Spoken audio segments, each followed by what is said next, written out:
सोना ले जा रे, चांदी ले जा रे। Gold is gold. नमस्कार, रेडियो मनी9 पर आप सुन रहे हैं गोल्ड अपडेट। मैं हूं अमन गुप्ता। ऑफिस में लंच ब्रेक पर नेहा और रीना बजट पर चर्चा कर रही थीं। अब बजट आया है तो चर्चा तो होगी ही। तो रीना अपनी दोस्त नेहा से कहती है कि तुम जानती हो अब फिजिकल गोल्ड को इलेक्ट्रॉनिक गोल्ड रिसिप्ट में ट्रांसफर करने पर किसी भी तरह का कैपिटल गेन टैक्स नहीं देना होगा। इतना ही नहीं, वित्त मंत्री ने यह भी कहा है कि इलेक्ट्रॉनिक गोल्ड रिसिप्ट को फिजिकल गोल्ड में भी अगर ट्रांसफर कोई करता है तब भी कैपिटल गेन टैक्स नहीं देना होगा। हां, लेकिन सोने को बेचकर जो भी फायदा होगा उस पर कैपिटल गेन टैक्स चुकाना होगा। सोने पर टैक्स कैलकुलेट करते वक्त इंडेक्सेशन का फायदा मिलता है और इसके बाद इस पर 20% का long term capital gain tax लगता है। इस पर नेहा कहती है कि अरे वाह रीना, तुम तो गोल्ड के बारे में काफी खबर रखती हो, फिर तो तुम्हें यह भी पता होगा कि आजकल सोने की कीमत क्या चल रही है। रीना ने कहा कि हाँ बिल्कुल पता है। इस समय 24 कैरेट सोने की कीमत 58,480 रुपए प्रति 10 ग्राम है और 22 कैरेट सोने की कीमत है 53,610 रुपए प्रति 10 ग्राम। रीना ने एमसीएक्स पर चल रहे सोने का भाव भी बताया।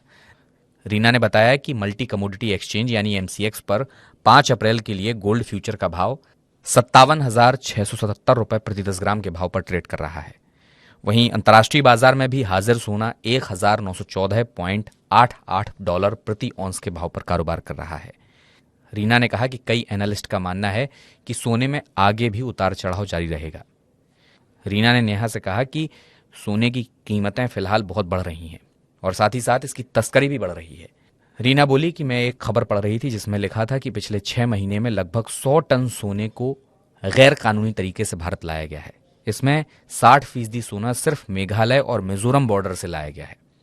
इस पर नेहा ने रीना से कहा कि कुछ यात्री भी तो अपने साथ विदेशों से सोना लेकर आते हैं, वो भी तो एक बड़ा हिस्सा होता होगा। तो रीना ने नेहा को बताया कि ये तस्करी किए गए सोने का सिर्फ 5% है।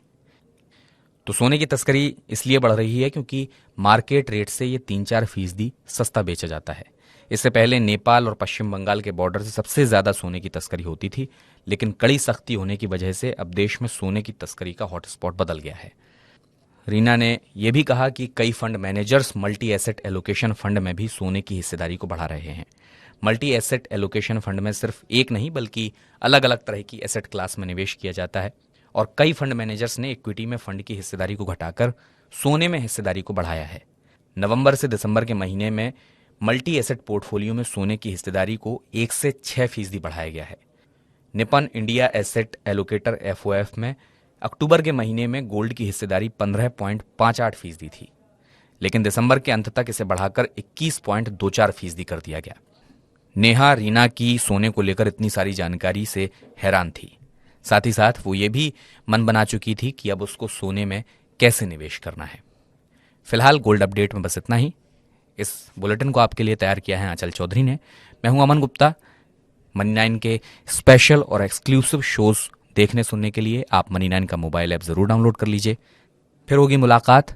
चलता हूं, ख्याल रखिए। नमस्कार। सोना ले जा रे, चांदी ले जा रे। Gold is gold.